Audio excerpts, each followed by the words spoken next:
안녕하세요. 정형외과 전문의 최현우입니다. 혹시 이런 고민 있으신가요? 약도 먹어봤고 물리치료도 받아봤는데 허리랑 무릎이 여전히 아파요. 나이가 들면 어쩔 수 없는 건가요?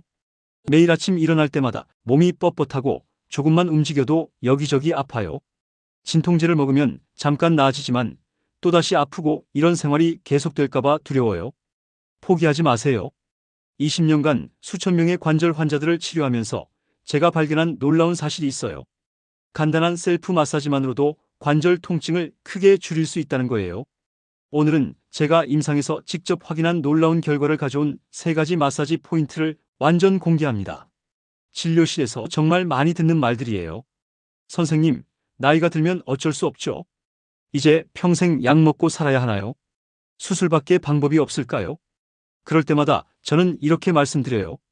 포기하기엔 너무 이르세요. 집에서 할 수 있는 간단하지만 강력한 방법이 있어요. 매일 밤 10분만 특정 부위를 마사지해 보세요. 사실 많은 분들이 관절 통증의 근본 원인을 잘못 이해하고 계세요. 무릎이 아프면 무릎만 치료하고 허리가 아프면 허리만 치료하려고 하죠. 하지만 우리 몸은 하나로 연결된 시스템이에요. 오늘 알려드릴 3가지 포인트는 이런 겁니다. 첫 번째는 허벅지, 앞쪽 전신 자세를 바로잡는 핵심 포인트. 두 번째는 발바닥 천연 진통제 역할을 하는 반사구. 세 번째는 무릎, 뒤쪽 허리 통증의 특효 포인트. 이 방법을 모르면 계속 진통제에 의존하며 증상만 가릴 수밖에 없어요. 하지만 오늘 정확한 방법을 배우시면 근본적인 개선을 경험하실 수 있을 거예요. 도움이 되실 것 같다면 구독과 좋아요로 응원 부탁드려요. 영상 끝까지 보시면 특별한 보너스 팁도 준비했습니다. 첫 번째는 허벅지 앞쪽 대퇴사두근입니다. 여러분, 이런 경험 있으신가요? 어깨가 아파서 어깨만 마사지했는데 효과가 별로 없었던 경험 말이에요. 그건 당연해요. 우리 몸은 하나로 연결되어 있거든요. 실제 환자 사례를 자세히 말씀드릴게요. 69세 김영수님은 서울에서 30년간 교직 생활을 하셨어요. 칠판 앞에서 팔을 들어 글씨를 쓰는 일을 반복하다 보니 어깨가 점점 굳어갔죠. 처음엔 나이가 들어서 그런가 보다 하고 넘어가셨어요. 하지만 상황은 점점 악화됐습니다. 팔을 들 때마다 어깨에서 뚝 소리가 나면서 날카로운 통증이 찾아왔어요. 머리를 감거나 높은 곳에 물건을 꺼낼 때도 고통스러웠죠. 밤에는 어깨가 욱신거려서 잠을 제대로 잘 수 없었어요. 옆으로 누우면 아픈 쪽 어깨가 눌려서 아프고 반대로 누우면 어깨가 당겨서 아팠어요. 더 심각한 건 어깨 통증 때문에 자세가 구부정해지면서 허리와 무릎까지 아프기 시작한 거였어요. 김영수님은 여러 병원을 다니며 어깨 주사치료, 물리치료, 도수치료까지 받아보셨어요. 치료받을 때는 좀 나아지는 것 같았지만 며칠 지나면 다시 원점이었죠. 선생님, 평생 이렇게 아프게 살아야 하나요? 하며 절망스러워하셨어요. 그때 제가 김영수님께 설명해드린 게 바로 근막연쇄 이론이었어요. 어깨 통증의 진짜 원인이 사실은 허벅지 앞쪽에 있을 수 있어요. 이 부위 근육이 긴장되면 골반이 틀어지고 그게 연쇄적으로 척추와 어깨에까지 영향을 미치는 거죠. 김영수님은 처음에 이해하기 어려워하셨어요. 허벅지가 어깨와 무슨 상관이 있나요? 하지만 다른 치료에 실패한 상황에서 해볼 만한 방법이라고 생각하셨던 것 같아요. 매일 아침 일어나서 3분, 저녁 잠자리에 들기 전 3분씩 허벅지 앞쪽을 마사지하기 시작하셨어요. 처음 며칠은 별다른 변화가 없었어요. 하지만 일주일쯤 지나니까 변화가 시작됐죠. 선생님, 팔을 들 때 확실히 덜 아파요. 그리고 어깨에서 나던 소리도 줄어든 것 같아요. 2주 후에는 더 놀라운 변화가 있었어요. 밤에 잠을 깊게 잘 수 있게 됐어요. 그리고 허리랑 무릎도 함께 편해졌어요. 한 달 후 김영수님이 하신 말씀이 지금도 기억에 남아요. 30년 동안 굳어있던 어깨가 이렇게 편해질 줄 몰랐습니다. 정말 신기해요. 허벅지를 마사지했는데 온몸이 좋아지다니. 왜 이런 일이 일어날까요? 의학적으로 설명해 드릴게요. 허벅지 앞쪽의 대퇴사두근은 우리 몸에서 가장 큰 근육군 중 하나예요. 이 근육은 단순히 다리만 움직이는 게 아니라 골반의 위치를 결정하는 핵심 역할을 해요. 현대인들은 대부분 의자에 오래 앉아 생활하죠. 그러면 대퇴사두근이 짧아지고 긴장된 상태가 됩니다. 이렇게 되면 골반이 앞으로 기울어져요. 골반 전경이라고 하는 상태죠. 골반이 앞으로 기울어지면 요추 전만이 증가해요. 즉 허리가 과도하게 휘어지는 거예요. 이를 보상하기 위해 상부 척추는 반대로 휘어지려고 해요. 그 결과 목과 어깨가 앞으로 나오는 자세가 됩니다. 이런 자세에서는 어깨 주변 근육들이 과도하게 긴장하게 되고 결국 어깨 통증이 발생하는 거예요. 정형외과 임상 연구에서도 이런 연관성이 여러 번 입증되었어요. 2019년 대한정형외과 학회지에 발표된 연구에 따르면 대퇴사두근의 유연성 개선이 무릎 전방 통증 감소뿐만 아니라 요추부 부담 완화에도 직접적인 효과가 있다고 보고되었어요. 또한 국제적인 근막 연구에서는 앞쪽 근막 라인의 긴장이 전신 자세에 미치는 영향에 대해 자세히 설명하고 있어요. 우리 몸을 둘러싸고 있는 근막이 하나로 연결되어 있어서 한 부위의 문제가 멀리 떨어진 다른 부위에까지 영향을 미친다는 이론이죠. 그럼 정확한 방법을 보여드릴게요. 이 방법을 정확히 따라하시는 게 정말 중요해요. 첫 번째, 편안한 의자에 앉으세요. 등받이가 있는 의자가 좋아요. 등을 곧게 세우고 발은 바닥에 평평하게 놓으세요. 두 번째, 배와 허벅지가 만나는 부위를 만져보세요. 거기서 딱딱한 뼈가 만져지죠? 이게 전상장 골극이라는 골반뼈의 돌출 부분이에요. 이 뼈를 확실히 찾는 게 중요해요. 양쪽 다 만져보세요. 세 번째, 골반뼈에서 무릎뼈로 향하는 선을 그어보세요. 그 선상에서 골반뼈로부터 3분의 1 지점, 즉 전체 길이의 위쪽 3분의 1 되는 곳에 손을 올려놓으세요. 여기가 바로 우리가 마사지할 핵심 포인트예요. 네 번째, 엄지손가락을 이용해서 이 부위를 눌러보세요. 어떤 느낌인가요? 처음에는 좀 뻣뻣하고 뭉친 느낌이 들 거예요. 어떤 분들은 약간 아플 수도 있어요. 압력은 아프지만 시원한 정도로 조절하세요. 너무 아프면 안 돼요. 숫자로 표현하면 통증 정도를 10점 만점으로 했을 때 6점에서 7점 정도가 적당해요. 다섯 번째, 엄지손가락으로 좌우로 천천히 문지르세요. 원을 그리듯이 움직여도 좋고 위아래로 움직여도 좋아요. 중요한 건 뭉친 부위를 찾아서 집중적으로 풀어주는 거예요. 여섯 번째, 한쪽 다리당 2분에서 3분 정도 해주세요. 너무 오래 하면 근육이 오히려 피로해질 수 있어요. 양쪽 다리를 번갈아가며 하시고 하루에 2번에서 3번 정도가 적당해요. 일곱 번째, 마사지하는 동안 숨을 편하게 쉬세요. 숨을 참으면 근육이 더 긴장돼요. 숨을 내쉴 때마다 근육이 이완된다고 생각하며 하시면 효과가 더 좋아요. 처음 며칠은 좀 어색할 수 있어요. 하지만 일주일 정도 꾸준히 하시면 확실한 변화를 느끼실 수 있을 거예요. 두 번째는 발바닥 반사구입니다. 발바닥을 제2의 심장이라고 부르는 이유가 있어요. 정말 놀라운 치유 효과가 있거든요. 64세 이미경님의 이야기를 자세히 들려드릴게요. 이미경님은 부산에서 15년째 작은 식당을 운영하고 계세요. 새벽 5시에 일어나 장보기부터 시작해서 밤 10시까지 거의 하루 종일 서서 일하시죠. 50대 초반부터 허리가 아프기 시작했어요. 처음엔 피로해서 그런가 보다 하고 넘어가셨는데 점점 심해지더라고요. 병원에서 허리 디스크 진단을 받으셨어요. 추간판 탈출증이었죠. 이미경님의 고통을 정확히 묘사해드리면 10분만 서 있어도 허리에서 엉덩이까지 전기가 내리치듯이 찌릿찌릿해요. 다리까지 저려서 제대로 서 있을 수가 없어요. 아침에 일어날 때가 가장 힘들어요. 허리를 펼 수가 없어서 한참 동안 구부정한 상태로 있다가 조금씩 펴야 해요. 장사는 해야 하는데 손님 받는 것보다 내 몸이 더 걱정돼요. 이렇게 아픈데 언제까지 일을 할 수 있을까 싶어서 밤에 잠도 안 와요. 이미경님은 정말 다양한 치료를 시도해 보셨어요. 신경차단술도 받아보고 물리치료도 꾸준히 받았어요. 한의원에서 침치료와 추나치료도 받아보셨고 찜질방도 자주 다니셨죠. 치료받을 때는 좀 나아지는 것 같은데 며칠 지나면 다시 아팠어요. 진통제도 점점 더 강한 걸 먹게 되고 약에 의존하는 생활이 계속됐어요. 가족들은 차라리 수술을 받으라고 했지만 주변에서 수술 후에도 다시 아프더라는 얘기를 들어서 망설이고 계셨어요. 그러던 중에 허리 상태가 더 악화돼서 저를 찾아오셨어요. 걸어 들어오는 모습을 보니 허리를 거의 펼 수 없을 정도였어요. 고개를 숙인 채 천천히 조심조심 걸어오셨죠. MRI 등 검사를 확인한 후 저는 이렇게 말씀드렸어요. 무조건 수술부터 고려하기보다는 먼저 보존적 치료를 충분히 시도해보는 게 좋겠어요. 특히 발바닥 마사지를 꾸준히 해보시면 어떨까요? 이미경님은 의아해하셨죠. 선생님, 허리가 아픈데 왜 발바닥을 마사지하나요? 저는 이렇게 설명해드렸어요. 발바닥에는 온몸과 연결된 반사구가 집중되어 있어요. 특히 허리와 연결된 부위를 자극하면 통증 완화에 놀라운 도움이 될 수 있어요. 게다가 혈액순환도 개선되고 자연스러운 진통 효과도 얻을 수 있어요. 이미경님은 반신반의하면서도 해볼 만한 방법이 있다면 뭐든 해보겠다고 하셨어요. 그날부터 이미경님은 하루 3번 발바닥 마사지를 시작하셨어요. 아침에 일어나서 5분, 점심 휴식 시간에 5분, 저녁에 잠자리에 들기 전 5분씩요.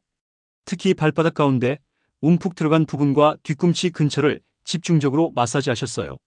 놀라운 변화가 일어났어요. 사흘 후 전화가 왔어요. 선생님, 정말 신기해요. 아침에 일어날 때 허리를 펴는 동작이 한결 편해졌어요. 일주일 후 병원에 다시 오셨을 때는 걸음걸이부터 달라져 있었어요.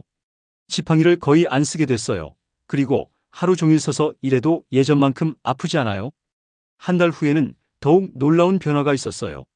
진통제를 끊었어요. 15년 만에 처음으로 약 없이 지내고 있어요. 발바닥 마사지가 왜 이렇게 효과적일까요? 먼저 해부학적으로 설명해 드릴게요. 발바닥에는 족저근막과 함께 수많은 신경말단이 분포되어 있어요. 특히 감각신경이 매우 발달되어 있죠. 발바닥의 감각 정보는 척수를 통해 뇌로 전달돼요. 이 과정에서 게이트 컨트롤 실이라는 통증 조절 이론이 작용해요. 발바닥에서 오는 촉각 자극이 척수에서 통증 신호를 차단하는 역할을 하는 거죠. 쉽게 말해서 발바닥 마사지가 천연 진통제 역할을 하는 거예요. 또한 발바닥 자극은 엔도르핀과 세로토닌 분비를 촉진해요. 이 물질들은 우리 몸에서 자연적으로 만들어지는 진통제이자 행복 호르몬이에요. 발바닥의 특정 부위가 신체의 다른 기관과 신경학적으로 연결되어 있다는 이론이죠. 예를 들어 발바닥 안쪽 아치 부분은 척추와 연결되어 있고 발 뒤꿈치는 골반과 연결되어 있다고 알려져 있어요. 이런 이론이 서구 의학계에서도 점점 인정받고 있어요. 2018년 국제통증연구지에 발표된 연구를 보면 관절염 환자 120명을 대상으로 발 마사지 효과를 검증했어요. 결과는 놀라웠어요. 발 마사지를 받은 그룹이 받지 않은 그룹에 비해 통증 점수가 평균 40% 감소했어요. 또 다른 연구에서는 수술 후 발 마사지를 받은 환자들이 그렇지 않은 환자들에 비해 진통제 사용량이 30% 적었다고 보고되었어요. 혈액순환 개선 효과도 과학적으로 입증되었어요. 발바닥 마사지는 말초 혈관을 확장시켜서 전신 혈액순환을 개선해요. 이는 관절 주변 조직의 산소와 영양분 공급을 늘리고 염증 물질과 노폐물 제거를 도와줘요. 정확한 발바닥 마사지 방법을 알려드릴게요. 첫 번째, 편안한 곳에 앉으세요. 의자에 앉아서 한쪽 발을 반대편 무릎 위에 올리거나 바닥에 앉아 다리를 굽혀서 발바닥이 손에 닿도록 하세요. 허리가 불편하신 분들은 등받이에 기대어 한 발씩 차례로 하셔도 돼요. 두 번째, 먼저 엄지손가락으로 발바닥 전체를 부드럽게 눌러보세요. 어디가 아픈지 어디가 뭉쳐있는지 파악하는 시간이에요. 세 번째, 발바닥 가운데 가장 움푹 들어간 부분을 찾아보세요. 이곳을 한의학에서는 용천혈이라고 불러요. 이 부위를 엄지손가락으로 원을 그리듯이 마사지해 주세요. 처음에는 부드럽게 점차 압력을 높여가세요. 네 번째, 발바닥 안쪽 아치 부분을 꼼꼼히 마사지해 주세요. 이 부위가 척추와 연결된 반사구예요. 발가락부터 뒤꿈치까지 아치를 따라 쭉 훑어내듯이 마사지하세요. 다섯 번째, 뒤꿈치 부분도 중요해요. 특히 뒤꿈치 가운데 부분을 집중적으로 눌러주세요. 여섯 번째, 발가락 하나하나도 놓치지 마세요. 발가락을 잡고 돌려주거나 발가락 사이사이를 마사지해주세요. 일곱 번째, 각 발당 3분에서 5분 정도가 적당해요. 총 10분 정도면 충분해요.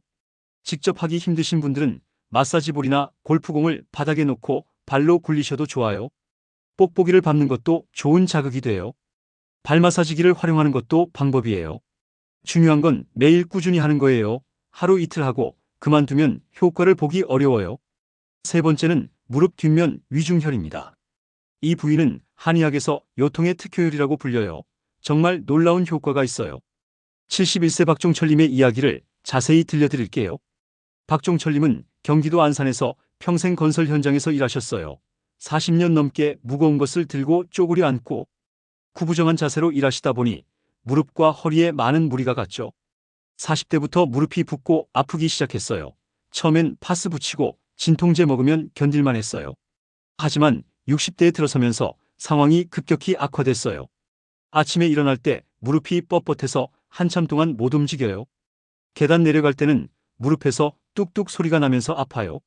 조금만 걸어도 무릎이 붓고 오래 앉아 있다가 일어서려면 무릎을 제대로 펼 수가 없어요.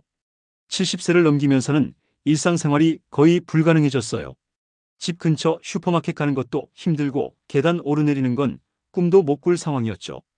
한 번은 정형외과에서 무릎 인공관절 수술을 권유받았어요. 하지만 나이가 많고 수술 후 회복에 대한 두려움 때문에 결정을 내리지 못하고 계셨어요. 결국 상태가 더 나빠져서 휠체어를 사용하게 됐어요. 이제 정말 끝인가 싶었어요. 평생 성실하게 일해왔는데 마지막에 이렇게 누워서 지내야 하나 싶어서 우울했어요. 그러던 중에 지인의 소개로 저를 찾아오셨어요. 박종철님은 휠체어를 타고 오셨는데 얼굴에는 깊은 절망감이 드러나 있었어요. 선생님, 저 같은 늙은이도 나아질 수 있을까요? 검사 결과를 보니 무릎 관절염이 상당히 진행된 상태였어요. 하지만 저는 수술 전에 시도해 볼 만한 방법이 있다고 생각했어요. 박종철님, 무릎 기호금 마사지를 한번 해보시겠어요? 이 부위에는 허리와 연결된 중요한 경혈이 있어서 무릎뿐만 아니라 허리 통증도 함께 개선될 수 있어요. 박종철님은 반신반의하셨지만 해볼 만한 다른 방법이 없으니까요 라며 시도해보기로 하셨어요.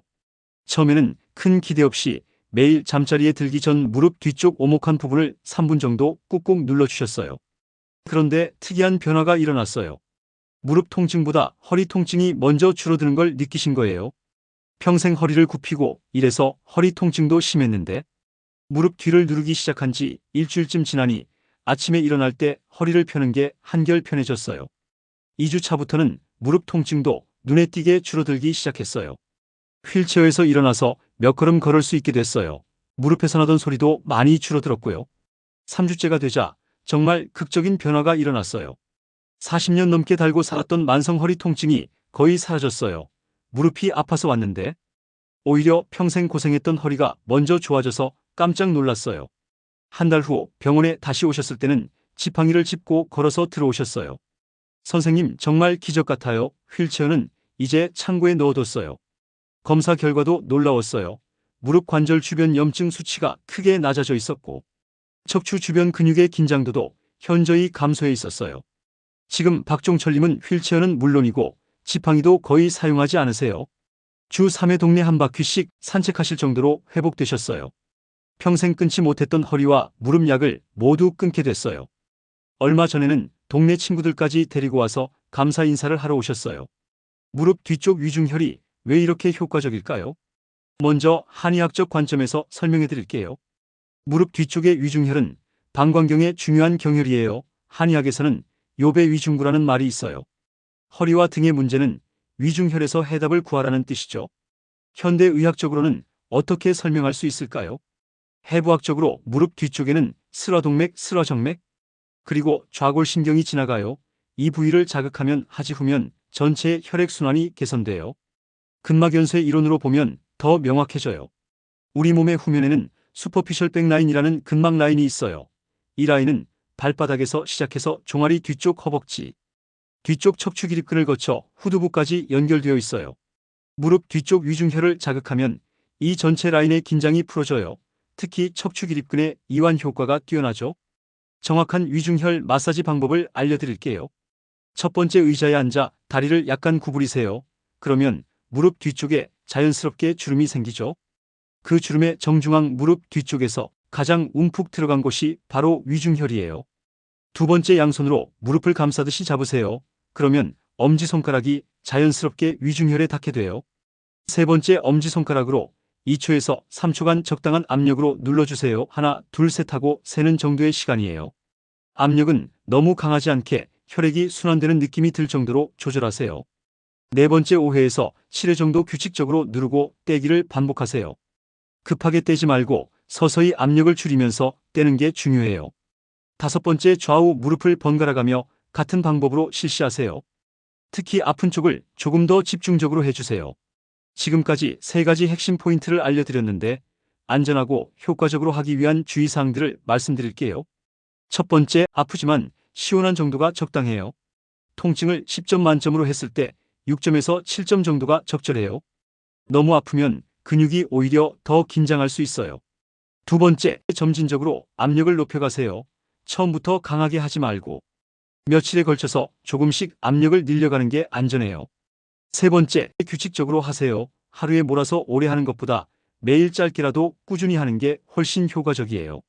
관절이 붓고 열이 나는 급성 염증 상태에서는 마사지보다 얼음찜질이 우선이에요. 염증이 가라앉은 후에 마사지를 시작하세요.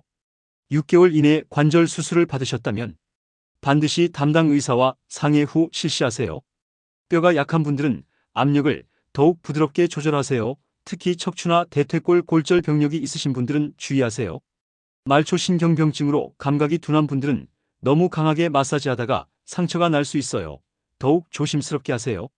하지 정맥류나 혈전증이 있는 분들은 발과 다리 마사지 시 특히 주의하세요.